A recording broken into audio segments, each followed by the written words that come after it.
O Dia Internacional dos Arquivos foi instituído em 2007 pela Assembleia Geral do Conselho Internacional de Arquivos, de forma a assinalar o dia 9 de junho de 1948, data da fundação do Conselho pela Unesco. Este dia propõe-se a marcar a importância dos arquivos para a sociedade e a desvendar o trabalho desenvolvido para a defesa de um património arquivístico.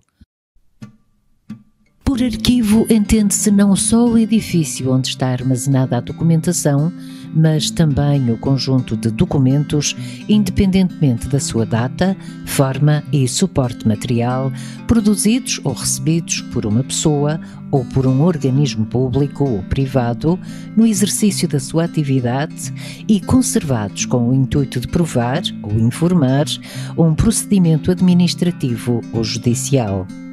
Todos os dias as instituições públicas e privadas são inundadas por ofícios, requerimentos, reclamações e demais solicitações. Esses documentos que dão entrada via correio eletrónico ou por correio comum têm procedimentos definidos de modo a dar resposta a todas as solicitações.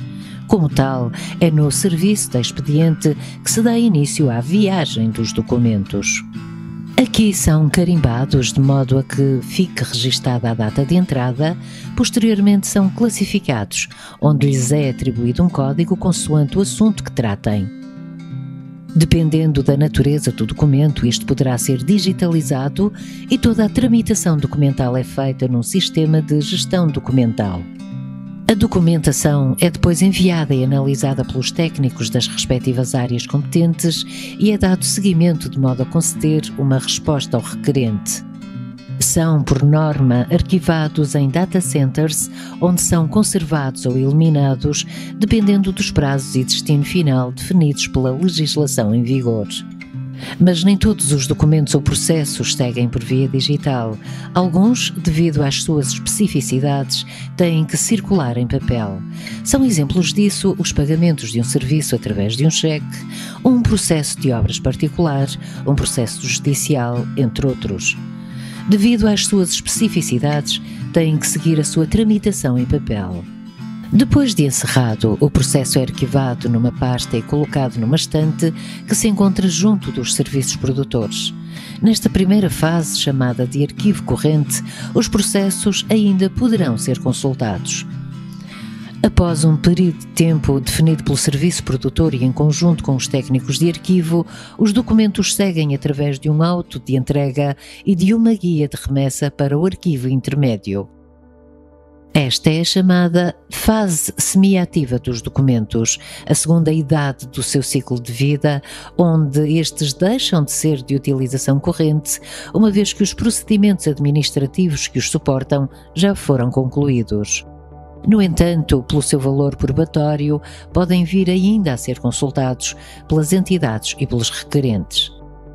Neste espaço mais amplo e com condições de albergar por longos períodos de tempo, os documentos são sujeitos a tratamento arquivístico, como por exemplo a avaliação, onde se determina o valor arquivístico dos documentos com vista à fixação do seu destino final, a de conservação permanente ou de eliminação.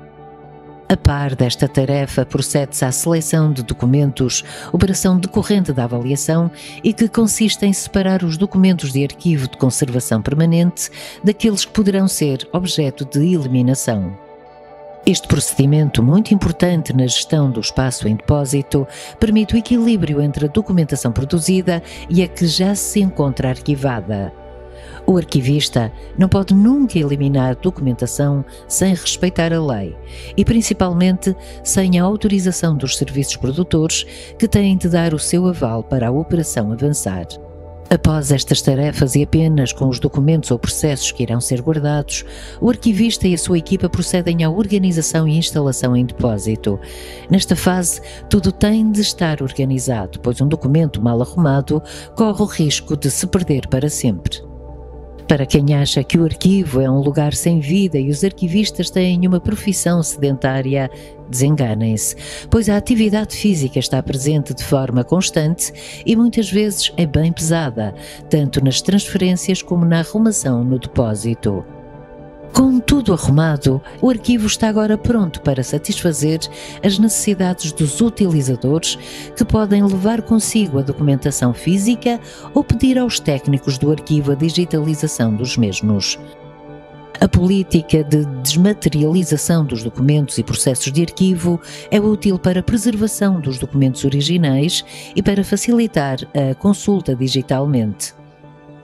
As operações que implicam a movimentação de documentação terão sempre de ser controladas e geridas por instrumentos que vão desde uma simples folha Excel, onde se registram os movimentos de entrada e saída de documentação, a módulos de empréstimo mais sofisticados, sendo sempre importante registar a localização da documentação e fazer com que ela seja pesquisável.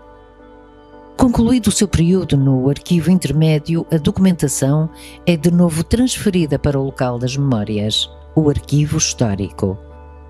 Aqui é submetida ao tratamento documental, inventariação, higienização e acondicionamento em materiais apropriados à sua conservação.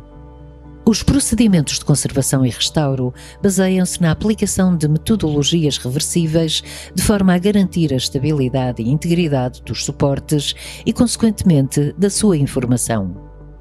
A conservação dos documentos começa com a remoção de todos os materiais que contenham ferrugem, como clipes, agrafos e, por vezes, alfinetes ou pregos.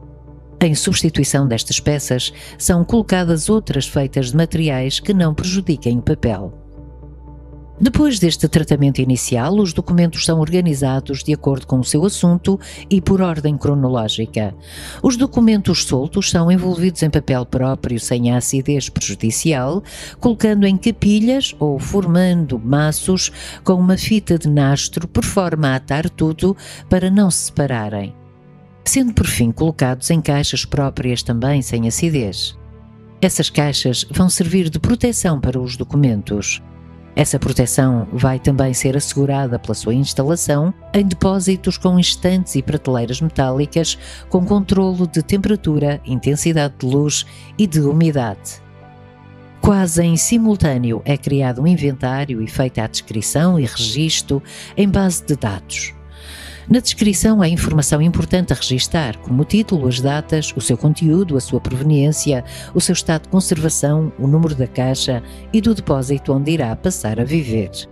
Falamos em viver porque não há arquivos mortos, mas arquivos vivos sempre que um documento contém informação que é necessária para a história local ou para a curiosidade de alguém.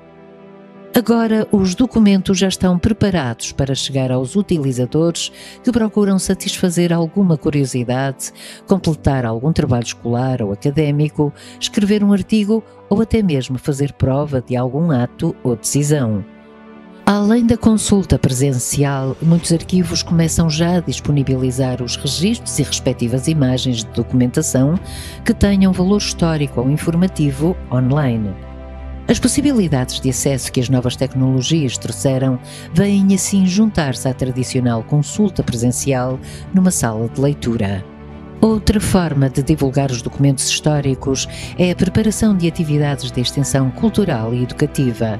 Estas atividades, antes do aparecimento da pandemia causada pelo vírus SARS-CoV-2, eram feitas quase exclusivamente de forma presencial. Muitas vezes eram os alunos que iam aos arquivos, outras vezes os arquivos deslocavam-se às escolas para dar a conhecer a história local através do seu espólio documental. A pandemia criou uma oportunidade aos arquivos para que estes se reinventassem e de forma criativa passassem a disponibilizar os seus conteúdos online. A salvaguarda do património arquivístico deve ser encarada como um princípio fundamental e prioritário e deve envolver um esforço conjunto de conservadores, arquivistas e outros profissionais de informação e investigadores. O património arquivístico é de todos e é nossa missão preservar essa herança para outras gerações.